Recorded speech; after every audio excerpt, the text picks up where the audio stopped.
Happy they tried to overthrow the government hearings day. Are you guys like me that you still can't believe that's a thing that happened? And more shocking that it's a thing that happened is that there's now a defense of that thing that happened as if it was just some milling about? No. I can't believe any of that happened. If you had asked me, if I'd asked any of you 2 years ago, do you think it's possible in the United States that a bunch of people are going to be led by that fraud, liar, racist, misogynistic creep of a criminal to go ahead and try and take out the vice president in a free and fair election because he refused to turn over power, and that orange oaf would be a legitimate threat to freedom in this country, and that we're now in the middle of hearings where it's going to be defended in some way as less than what it was? Less than criminal? Like, if that's not criminal, what the hell's criminal? If acting to overthrow the government is not criminal, I don't know what crime is. Do you believe anything's going to result from these hearings? Because I doubt it. That's so bleak, isn't it? There's so many things, because of the lack of political consequences, that feel bleak as it relates to these January 6th hearings and things in general, that because Republicans are incentivized to deny, to obfuscate, to to basically ignore this thing that's happening in Congress, they're basically being rewarded for it. There is no consequence to just ignoring these trials, ignoring the findings, saying that it's overblown, just basically telling you that your eyes are lying. That's their only method of defense, and it works. Roy's laughing back there. I assume it's to keep from crying. Your eyes are lying. I didn't actually see what happened. No, none of us did. It's not what happened because somebody wore a Sherpa costume, and it was a bunch of white people. It's not a riot. It's some milling about. It's not even just a dust up. Not even a ballyhoo. It's not a dust up. It's a gathering near the produce section. It's just a bunch of people got together to feel some avocados. Sherpa was vegan, turned out. If only the Celtics had more Al Horfords. The finals happened. That's right. Klay was the drunkest, right? I mean, did you see him bowl people over in the street? Well, wait a minute. He lost his hat. Guillermo, please put it on the poll if you do not mind. It's not all he lost, because does anything good happen at Le Batard Show when you're shouting, anything goes? Because it started with anything goes. He lost his hat. He dropped his championship ring. He was dancing like Michael Jackson. And then he stumbled and bowled over a woman because he was clearly drunk. This is their fourth title, and they're acting like they've never been there before. And I'm here for it because, look, they had the number one pick in the NBA draft. They didn't even make the playoffs last year. They got eliminated by the Grizzlies in the play-in. And there were a lot of doubters, myself included, because I thought that Steph in particular had something to prove in the finals. And I think his messaging and the way that he's celebrated since kind of gives further credence to that, because he's like, what are you going to say now? Well, the picture is of him holding all the hardware, all of it. And and light flex holding up the All-Star Game MVP. But what are you going to say now? There is nothing that can be said. He wins forever. He averaged 30 points per game against the number one defense in the league. You can say Marcus Smart wasn't healthy. I think that was pretty evident when he had an ISO at the perimeter and he switched off and he's like, Horford, you got him. While Tatum has more turnovers in a playoff run than anyone's ever had, more than 100, and this stat stunned me. Tatum was worse on layups by percentage than Steph was from three, and Steph went 0 for 9 from three in one of those games. On layups, Jason Tatum shot a lesser percentage than what it is Steph Curry shot from three, which seems totally nuts to me. But I don't want to go back and forth on Steph. He's an all-time great, forevermore, changed the game. No one his size has ever been that good. Just absurd. I'm not going back and forth on Steph. He was great. I just don't understand anyone doubting him for any reason. But of course, people did, and he had to grab onto something. And yes, it was defiant warriors. It's a worthy champion feeling disrespected from, hey, you didn't know how great we were back when it was 72 wins. They're getting older. Memphis wants them. And they were like, fuck all of you. All of you. And Steph had the fuel of whatever. Some people concocting an argument you have to concoct to just stir something up during a highly rated finals. But I don't think you're allowed to question anything Steph Curry anymore. I don't think it was concocted, Dan. I think it was very real. We don't have to go back and forth on it. It seems like you don't have the appetite for it, but it's a real thing. It's not a hot take to say he wasn't ever Finals MVP. It wasn't a hot take to say that. No, something to prove, Mike. It's absurd. You can't put the standard in a place where an unprecedented shooter, unlike anything you've ever seen in the sport, has something to prove. Right. It's pretty cool that you get to see that. And I want to see great players be great on the grandest stage. And I got to see that with Steph Curry. Finally, he's been in several finals. And this is the first time with a wide golf that you can say that dude was the best player on the planet in the most important time. And it got caught in the vortex of Steph Curry Twitter, but all I wanted to see was what he did. And because I'd never seen it before in the finals. This isn't a thing like, you have. He's had isolated games. He's had the opportunity to rip the MVP away. He's had an opportunity to rip the league away from LeBron James, and he couldn't quite do it. And it was really cool to see this story arc kind of come full circle and him be the guy, an unstoppable offensive force. It was awesome to see. We will talk more about it, I suppose, later in the show. But staying more locally, how do you feel? The Tampa Bay Lightning, of course. Just of course. That's what they do last night. I'm assuming Mike Ryan is betting, was betting value Tampa Bay down 0-2 in the series, even though, I bet them to lift the cup down 0-2 against the Rangers. Will you do it again, though? Yeah, no, I'm so invested. Like I have a huge hedge opportunity at this point. You're gonna have to kill the Tampa Bay Lightning. They're like Ruth in Ozark. You're gonna have to bleep and kill them. And look, the Avalanche looks super fast the entire series. 7-0 in game 2, which is not a thing that I thought could happen to them. I've been there several times just this postseason, saying Tampa Bay looks slow. How are they going to keep up with these young bucks? And then all of a sudden, 88 taps into his prior form. He's probably lost to Conn Smythe because he had to sit there for all 7. He wore all 7 in game 2. But that's the heart of the champion. And I'm so happy they won that game because I didn't want another bad series. I think we're in for the long haul. Hope you packed a lunch. Roy, are you bothered by the goal song controversy involving Jimmy Eat World? No, not about it at all. I mean, it's the playoffs. I don't even care about that. Get out of here with the goal song. Like, go and win games, man. I'm tired of no. That's just some extra thing to complain about. Just go and win games. For the uninitiated, the Panthers have been using The Sweetness by Jimmy Eat World as their goal celebration song to the tune of an NHL record for goals in a regular season. It's worked out for them, but Andy Slater with the Slater Scoop said that the Panthers are going to be changing their song, and became a very divisive thing on Twitter. It's a good Slater Scoop. He's good at those. Who cares? Dan, where do you stand on this? Yeah. Should they change Jimmy Eat World? Jimmy Eat World's been very public on Twitter with their disappointment in the Panthers' decision. One time to get some press. I'll tell you where I stand on this. Jimmy Eat World is a band. That Roy is so ancient and mummified at this point as a sports fan that he just barked at the microphone, just win, get out of here with noise and music and silliness and all of your hijinks, just win. You're a grandpa on a rocking chair screaming at your hockey team. I don't need any of your extracurriculars. Just give me winning hockey. Who gives a good goddamn about goal song? The only thing I want to hear is that goal horn going off and get back to center ice and drop the puck. Let's go.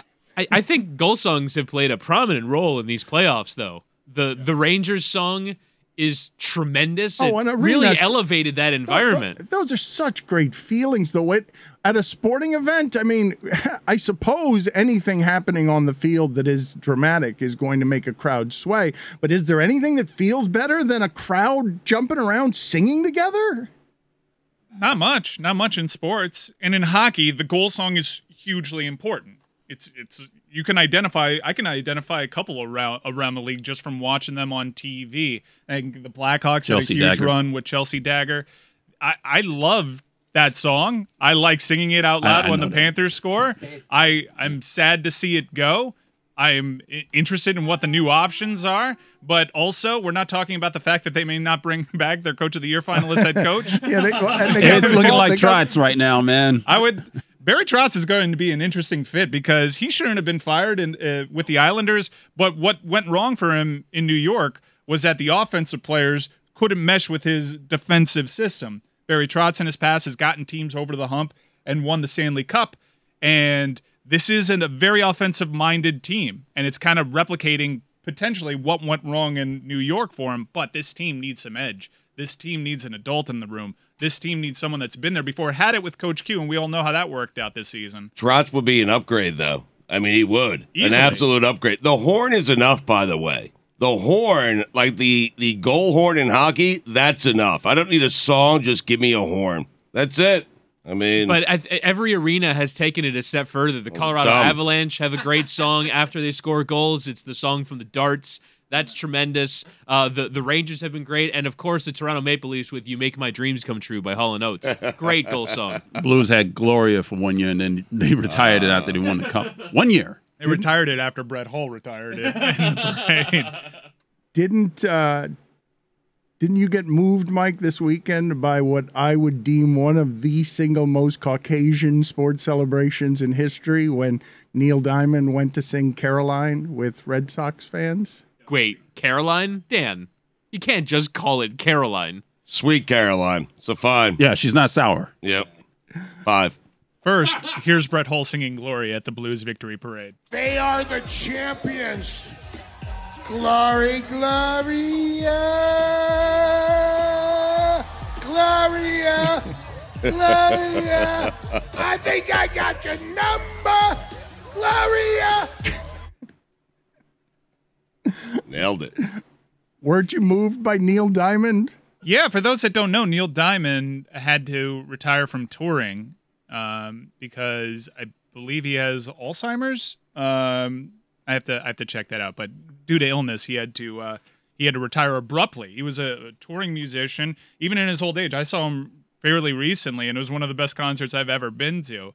And he stayed out of the public eye. He put out a video thanking first responders in his local neighborhood, but since then, nothing. And for him to show up, Parkinson's. I'm sorry, Neil Diamond is suffering from Parkinson's. For him to show up at Fenway Park, Sweet Caroline is so ingrained in the fabric of Red Sox fandom. They always play it during their games. For him to make a public appearance with some help and support and some backing vocals was truly heartwarming. I loved seeing that. I'm such a Neil Diamond fan, and it's good that he's still well enough to actually go out. Totally different song, though, if it's just Caroline. It is. You're right.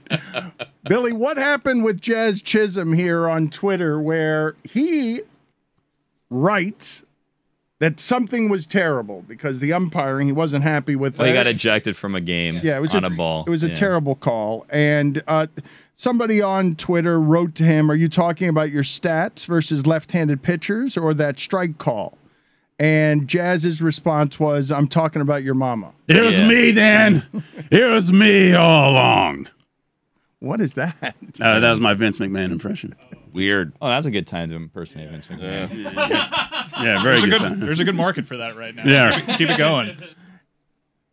Shut up! Earlier this year, he also, someone said to drill him, and he said, drill your mama. And then they made that a shirt that they've been wearing. Which would be a lot better if they were winning more games. Correct me if I'm wrong, but it seemed as though like all the interviews from the ensuing players-only meeting, a lot of the attitude showing up on time, how people dress around there, it wasn't hard to deduce that a lot of people have a problem with Jazz. Heyman's reporting, and Billy, I don't know if there have been any more details reported by Mish or anyone else, but what was it that Heyman was saying? It was swagger and style. It was something. It was two loaded words. Yeah. He implied that everyone hates Jazz. And then the Marlins made Jazz's face their Twitter profile picture. And then the reports were that the captain of the team was peanut butter and jelly of Jazz. And he didn't like that. And then he went and started blocking a bunch of reporters on Twitter. How's this going to play out, Billy? Is this like you've got a charismatic personality, you've got a guy who's fun and he's great and he's interesting, and they don't like those things in baseball. Those things tend to get snuffed out if you're a black guy who's got some swag in that sport. I mean, they seem to think that there's a right way to do things, but like they lost like almost 100 games last year, so I would say that wasn't the right way to do things. They're figuring it out. I mean, we'll see. They're not going to catch up with the Mets. No one is. The Mets are really good, apparently. Well, they beat you up this weekend. Did Stugotz trash talk you? I didn't hear from Stugotz this weekend. No, I didn't trash talk him. Listen, I let my teams play, do the talking for me. That's and right. The Mets are one of the best teams in Major League Baseball. It's exciting when you have the Mets and Yankees both this good at the exact same time. Well, okay. Very exciting. Is it that you're not doing the trash talking because you're like this classy winner that you're portraying, or because you know they're going to blow this at some point in the season? I know they're going to blow it. I mean, it's coming. At some point this season, this team will blow it because that's what the Mets do. I mean, the Marlins are the Marlins. The Mets love to get you excited about a season and then blow that season right up in your face. This has them kind of running through the regular season, dominating everyone, and then winning one game in the playoffs all over it. You have them making it to the postseason, though. Oh, they'll make it to the postseason, but that's when I think it unwinds. Yeah, I mean, yeah. Chris is right. They may clinch the postseason next week. Watch out for the Braves. I mean, it's crazy how good the Mets have been so far. It's crazy how good the Braves have been the last, I don't know, 3 or 4 weeks. I think they won 17 out of like 19 Yeah. recently. They won 14 in a row, and Philadelphia. I'm betting baseball again. Don't sleep on the Bravos. I mean, but the Mets are really good, and the Yankees are totally overwhelming. oh my God. It's unbelievable. I saw that Mike Shore, who tracks this stuff and is haunted by the Yankees because they're always good, they're never bad in his lifetime, says that the pitching staff has a whip that is better than Mariano Rivera's whip a year that he had 53 saves. Like The entire The staff? entire staff is basically pitching better Crazy. than Mariano Rivera at his most dominant. I think Garrett Cole might be the Ow. Yankee. The Garrett Cole, is he the Yankees' worst pitcher at this point? No, He was great last night. Well, no, and the time before that, he's up there, and it doesn't seem like anybody can get a hit off of him. But he's another one that when he gets to the postseason, like God Almighty, he has hurt them, but he looks overwhelming again. You don't think there's going to be any problem with Jazz though, Billy? Like this seems combustible. This seems Jazz is a modern generation player. He is a young person. He is he's not going to be broken by this, I don't think, the way Tim Anderson has been. I think he's going to buck up against it. And What's going to happen? They're going to miss the playoffs? Oh no, I'm not talking about results for your team. I'm just talking in general about, like, you've got a legitimately juicy situation in your clubhouse where your best player is also somehow polarizing because he knows he's the best. I mean, well, it seems like some people are bothered by him, and then other people like Garrett Cooper are like, "Oh, this isn't not much to do about nothing." If you're a Marlins teammate, you definitely want to align yourself with Jazz Chisholm rather than the starchy old guard that's not exactly going to be around for a while and is not helping the team win. Like, Jazz Chisholm is where the organization probably wants to align itself. By the way, Dan, you were looking for the explosive words from John Heyman. They were style and sizzle. They don't like Jazz Chisholm's style. So they were not talking sizzle. about. He wasn't talking about John Birdie. Is Mike Sure a crybaby as far as like baseball comes with the Yankees and the Red Yes, Sox? very much so. Yes. I'm surprised that after all the winning that the Red Sox have done and that Boston sports have done, that there's still that angsty he is a whimpering before knob. they So won in weird. 2004. Yes, it is. Somewhere inside of there, that the Yankees are still rent-free in Mike Scher's head. Like, if I had won 4 championships, no one's rent-free in my head after that.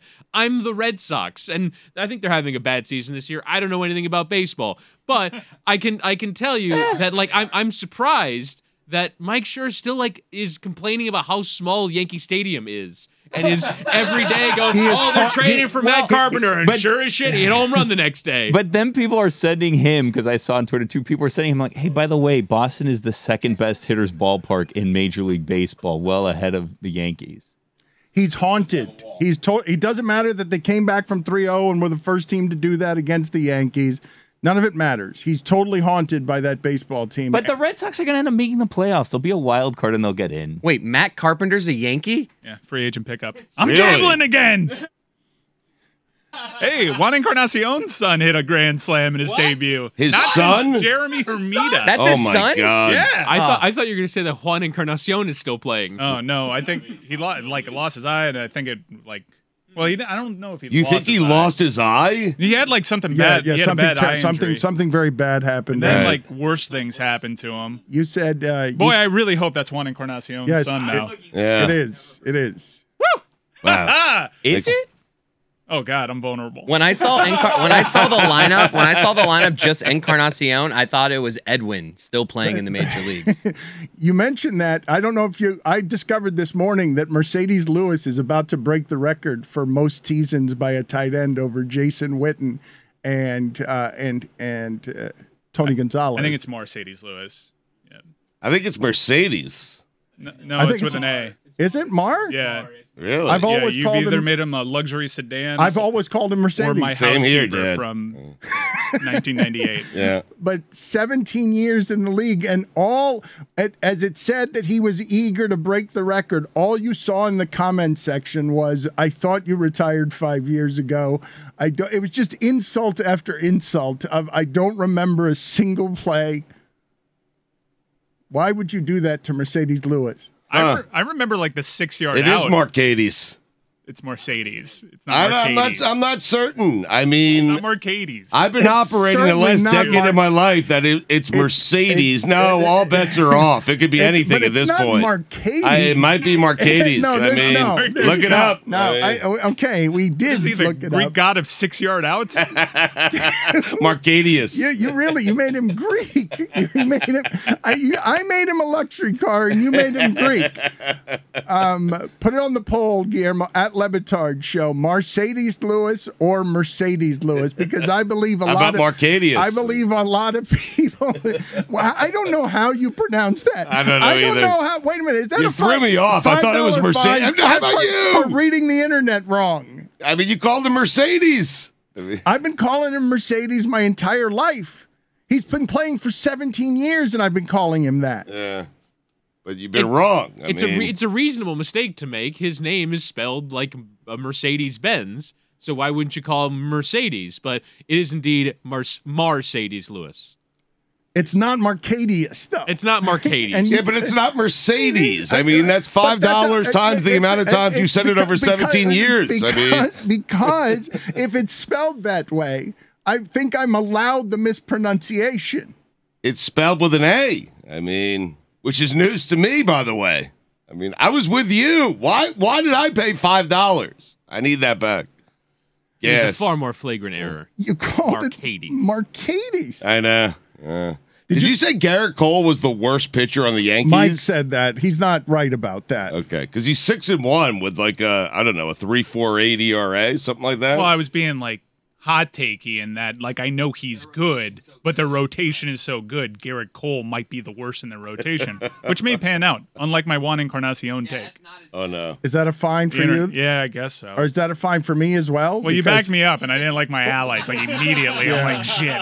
But I had the same reaction when I saw him. I thought there's another major leaguer who I saw his father play, and it made me think that you should get that sound of Greg Cody trying to pronounce Encarnacion at that minor league game, because Greg Cody also doing a good job of mispronunciations around here every week. Did you guys see what Stephen Ross said in the Department of Things You Don't Want Your Laughingstock Billionaire to Be Staying? I didn't see it. No. He said that a recession wouldn't be the worst thing in the world, because then a lot of people who have been working from home would have so much fear about getting laid off that they would go back into work, and then commercial real estate would do well. So it would help him. It's just a weird thing. It's just it's a weird thing to say, as the economic disparity in this country has gotten so flagrant and crazy. Stugotz, I can't believe I'm reading this weekend about how rent has gone up all over Miami, where it's gone like crazy. A lot of people who were paying $3,500 a month are now paying $7,000 a month, and over the last 2 years, rent has gone up 58%. And I couldn't believe. Do you know how much of Miami is renters? Do you know what percentage of Miami is renters? 12%. 68%. What? 68%. Wow. Renters in Miami. And Stephen Ross, who has made a lot of money off of this region, as as gas prices go through the roof and inflation is terrifying. You've got the billionaire owner of the Dolphins, who just dumped an F1 race in the neighborhood, telling people how a recession will benefit commercial real estate. Right. We had a pandemic that was economically crippling for people, and billionaires made a shed load of money off of it. And now billionaires going, I can afford a recession. It might be good for me in the long run. I imagine, I've heard this is happening a lot in San Francisco and Austin. I think you guys have seen it out here. The amount of homeless people out here is growing. Like there are more people out here just sleeping on the grass out there. That on right out there on the beach. Yeah, it's happening a lot here on the beach, but the usual congested areas where you'd find the unhoused, they've kind of been pushed out because of development. By the courthouse, there's that brand new Grand Central station that has pushed out the unhoused. Downtown, which used to be a hub for that sort of stuff, there's more and more development, and this construction is pushing them away into different places. And now it's happening to the beach, where we all know, as listening to Because Miami, they're kind of just letting it die out here, so they can just redevelop it. What a dirty hustle to just be in the middle of and see happening so overtly, when it has been forewarned that the idea is to actively blight the area so that we can continue to develop down here. As you have 6 natural disaster weather weekend, again, another 6 epic events this weekend all over the world, where people are dying all over the place, and we continue building without putting a giant wall out there in the sea somewhere that protects us and all these people, all these places that we're building. I don't know if you've seen, there's a garage here filled with luxury cars. All of them were underwater. Like all of the cars, 300. I just imagined a whole bunch of Bitcoin people. That wasn't even a storm. That wasn't a hurricane. That was rain. I don't mean to play armchair quarterback with this, but if you're putting your luxury vehicle in an underground garage in Miami, don't do that. You shouldn't be doing that. It's a really Park bad on the idea. 7th floor. You deserve what you if get. If a garage is really high now in these developments, don't do it underground. No underground garages from here on out, guys.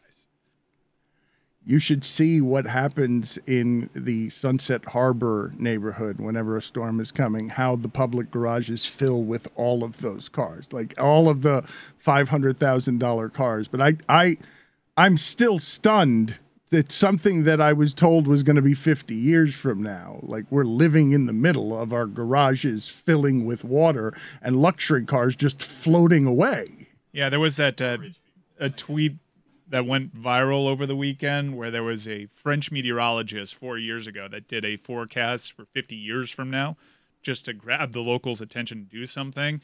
And the French forecast this weekend was the exact same forecast that she presented for a 50-year projection. I was at Disney World. Don't go to Disney World in June. That's another armchair quarterback thing that you can come at me with. Dangerous game, it's a man. very dangerous game. Armpit quarterback. Yeah. Like it's the worst, yes. What you're dealing with there is very unpleasant. Like swampy South Florida, middle of Florida tourists, like everybody's a little bloated, wandering around so that Billy can have a $29 cotton candy. But Mike, you're a cagey vet. I'm surprised you did that. How much gold bond did you use? How much gold bond? Dude, I've kind of gotten scared away because I don't know if you've seen these class action lawsuit PSA commercials about talcum powder. I've just been scared away from. You got to roll the dice. I just put it on my shoes now, but if there was ever a time to bust it out, it was certainly Walt Disney World in June. Don't do that, guys. It's certainly getting hotter out there. Billy, you're headed toward Roy. I don't know how Claire feels about Disney, but are you aware that if your child dreams of Disney, what your future holds for you is apocalyptic heat burning down your skull as you try to fulfill your child's dreams? Well, considering that Claire now knows how to open up Disney Plus, that's my future. Constantly going to Walt Disney World now. Just go in November. That's the key. Is just always go during the winter months. November to like late March. Very busy Early though. April. I mean, Well, no, you go. I'm not going to tell people when to go because then it's going to get busy. I know when to go. all right. You guys are cute. I can't hold off on Disney World. It's my big morality bargaining chip. Be good. We go to Disney World. I lost my free Disney passes, so we're not going to Disney World anymore. That was another thing. I went to Disney like Thanks, one time. Chris. I went to Disney one time when I was a Disney employee. Now I'm there like every month because Juliet wants to go there so bad. I really hope that she doesn't catch on to the fact that the bargaining chip is just totally meaningless because I'm not going to cancel this trip. I've already paid a lot of money for it. But now I understand why dads were like, I'm turning this thing around because it does kind of work. At least it tricks my 2.5-year-old, but not for much longer. What are the highlights, or what was the worst of it, I should say, going through swamp ass Heat. Disney? The heat. Yeah, the heat was oppressive. The temperature said it felt like 110 out there. It was bad. It's definitely getting hotter. I've never experienced anything like that in my life. It was also 83 degrees in Las Vegas over the weekend. Kooky. It was like it felt at 40 degrees cooler in Las Vegas than it did in Disney World this weekend. Snow in Mexico City. I mean, there are alarming. It's once in 500-year droughts, once in 1,000-year flooding. Yeah, it's only going to get worse from here, right? That's what they're Well, saying. we're not doing anything about it. Well, what are we going to do about it? We're talking about it. It seems like it's too late. No, it does seem like it's too late, but Stugotz just raised awareness. Yeah. Thank you. It's an important conversation. are you guys not just generally concerned, though? It seems to me just confusing that the idea that the end of the livable atmosphere and that we're in the middle of attacks on democracy and each other and the earth. This story can't be the underreported one. Like it seems to me that if there were epic worldwide events that were weather, climate specific, that were killing people, that it would not be an underreported story.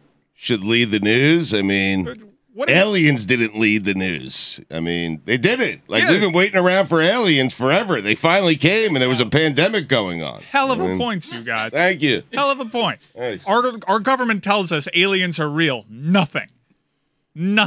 I don't know what we're supposed to do about this at this point. They pick up my recycling once every 2 weeks. It doesn't seem like it's enough. There's always some overflow. And toothpaste is out of the tube now. So where are the seawalls? Where's the mission to Mars? Come on. We need solutions here. I don't have solutions beyond telling people that we should all be yelling from mountaintops for our leaders to do whatever it is that science can do. We will when the rising tides force us to the mountaintops. My point is that they're a lot here. going on right now. They're Dan. here. My point is not, and I don't mean the aliens, though them too. Do you think the aliens are coming here and they're like, oh, geez, this is way too hot? Why- Let's go home. It's like, why are there luxury vehicles I'll turn this underwater? thing around. I'm like coming around on LIV. Not that I still don't find it gross, but it's just when Phil Mickelson is out there getting drilled by the press in ways that our own president isn't about. Like, what are we doing? Like, what do you have to say to the families of 9/11? Like, we're asking a golfer this? Like, come on. I know credit to him for actually facing it because a lot of the golfers there didn't face it, but this is getting so ridiculous with the projections and the moralities that you got to keep your eye on the ball. Everybody's doing business with Saudi Arabia. You're going to be angry at Phil Mickelson for doing it? I understand being angry at Phil Mickelson doing that stuff, but like, increase your scope then. Don't just take it out on Phil Oh, but Mickelson. I actually Mickelson- felt bad for Phil Mickelson. Mickelson's actually the one guy. Put the money aside, where the money's coming from. I know that's hard and difficult for a lot of people, but when you consider where Phil Mickelson is in his career and in life, it actually makes sense for Phil Mickelson.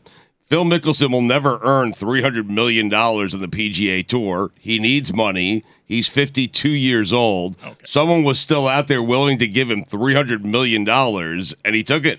I mean, it's a great and he job. has all the exemptions, Mike. He does. He Okay, can play in the but- Masters. Great job all- with spin. I think it's a bridge too far to say that Phil needs the money. I don't think he needs the money. I know he's gotten the messaging out there with the gambling, which was actually really good PR advice because he had he's put out quite the scope of the paradigm of public relations handling of this one thing. He totally botched it at the start. He became the face of it to the point that he almost couldn't join. He couldn't be the first name. He had to let a bunch of people go in, and then he kind of went in through the back door. And credit to him, he's the only one facing it now, but he went out there with the messaging about finally revealing the long-rumored gambling debt that he had and the family problems that ensued because of it. So it was actually a pretty good job of public relations after mishandling it so badly at Except for the start. part that Stugotz is bringing up is he could have done this quietly, and instead he became the face of it because he sort of shrugged and said, well, oh, it happens, the bone sawing of a journalist. You know, like that. And so when you say that, the quiet part out loud, when you say, oh, you know that it's blood money. Okay, you know when it's blood money, and you're going to try. You know it's sports washing, and you're going to try and convince me, yeah, people make mistakes. I'm surprised Greg Norman hasn't gotten more than he's gotten. But Mickelson is also more polarizing and is sort of the face of swaggering, whether it's gambling habit or anything else. He's sort of the face of country club. I don't even have to stay in shape my entire career. I can be great at this sport and make tons of money. Lefty's also American, which is a little different. If you're born and raised American, you also have the 9/11 thing hanging over. But I'm telling you, if you're just going to start projecting on these golfers taking this guaranteed money, you're going to want to take inventory of what you're doing in your life. There's a lot of Saudi investors out there. A lot of Saudi investors out there. I was getting preachy, and then I was alerted to what Oh, the happened Miami with Carnival Heat. The Cruise Miami Line. Heat. The Miami Heat during the pandemic. Yes, Carnival Cruise Line sold, what was it, 10% or 20% to the Saudis? Give them a lifeline. Mike, I'm just saying, when you consider the fact that when you win these majors, and we talked about this a bit a couple of weeks ago, when you win these majors, the Masters, you get a lifetime exemption. U.S. Open, you get a 10-year exemption there, and I think 5 to every other major. And those are the only tournaments they care about. Phil has all the exemptions. He'll still be able to play in the tournaments he wants to play in, which are the majors, and someone was still willing to give him $300 million guaranteed. Like, he kind of nailed it from that perspective. Can the PGA exude power over these majors and force these live guys out of the competition? It's a big, but I'm out here. I'm gonna side. I'm wearing a PGA hat. It's just by happenstance. I'm gonna side with the PGA too. Did you see the PGA's comments about answering to 9/11 families? It's fine when the PGA is a tourist stop in Saudi Arabia. I guess that's okay. I guess we can take Saudi money then.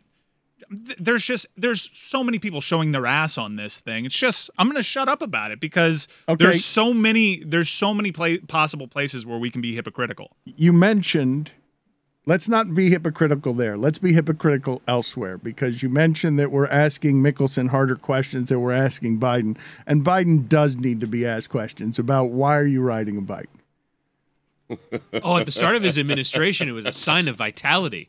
Remember after he got elected and that in-between period, he did a photo op on a bike and he looked vibrant, youthful, young. Stop showing us. Stop trying to show us that you can ride Nice bike ride. I mean, bicycle. You're not proving anything with the riding of a bicycle. And I've never seen someone fall off a bicycle that way. And that seems like a national security problem. When I've never seen someone at that age. At that age, you fall down and bad things happen. Like, he needs to not be on a bicycle. Things are bad enough right now. We don't need that too. Well, did you see the Atlantic article? They called it an act of heroism because it displayed that when we fall down, what do? We get back up. 7 people run over to us and help us up. How does that video get out? Honestly, like, Jordan Crawford embarrassed LeBron James one time. And there was like raw footage. It was like the Zapruder film. It was erased. It was erased. You can't have this president that I think we can all admit is kind of going through it right now. It's not exactly great out here. And you can't be falling on your bike right now, man. You can't be getting your foot trapped in the strap right now. They did him dirty. I'm asking you. Get the Nike guys. I'm demanding, Billy. How could it have been funnier? The way the fall. How is it like Tua? The fall. No reason to put it out there. Do a better job, social media team. You know, Tua underthrowing Tyreek Hill. That's exactly how it's like Tua. Yeah, we got there. How have you? How you guys miss those shoelaces that were like really squiggly, and you just kind of pull them, and then they just kind of hold in place. You know what I mean? They were like spirals. Those, you know what I'm talking about, Dan? No? Oh, okay, never mind.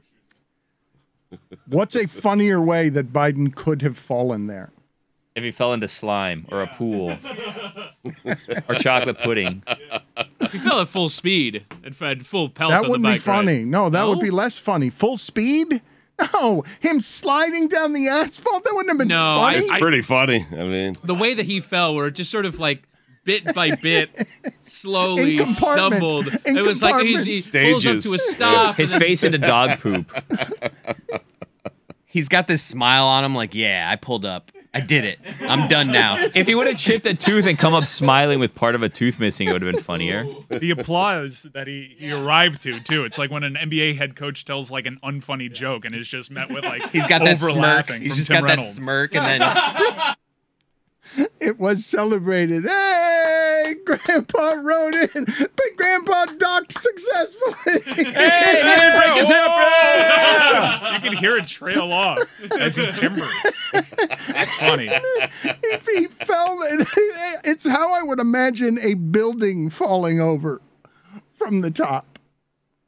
it's a tricky game, though, on a bike when you're going through traffic like that. It's narrow. Someone makes you stop. Like, I could see myself falling. I could see you falling. I could see all of us falling in that spot. Like, once you start, you can't stop on a bike. You it's can hard. see it, but I have not seen it. I have not seen many old people ever fall that way off a bicycle. Because they don't ride bikes, usually. Please, they need to not be they need to not be riding bikes. He needs to not have that happen again because he's showing us how much vitality he has while he's riding a bicycle. That's why tricycles are great, by the way. Very hard to fall off a tricycle. You know what I mean? And you get a big one with two big wheels on the back, a big More wheel stable. on the front. Yeah, maybe a basket underneath. You're put so in your right about picnic this. basket. Yeah. I'd be totally okay with him riding with training wheels. Wouldn't you? I think Trump said, I think he made a promise to a crowd. He's like, you never have to worry about me riding a bike. It's a weird cell phone. I know. You can't even get on a bike. classic.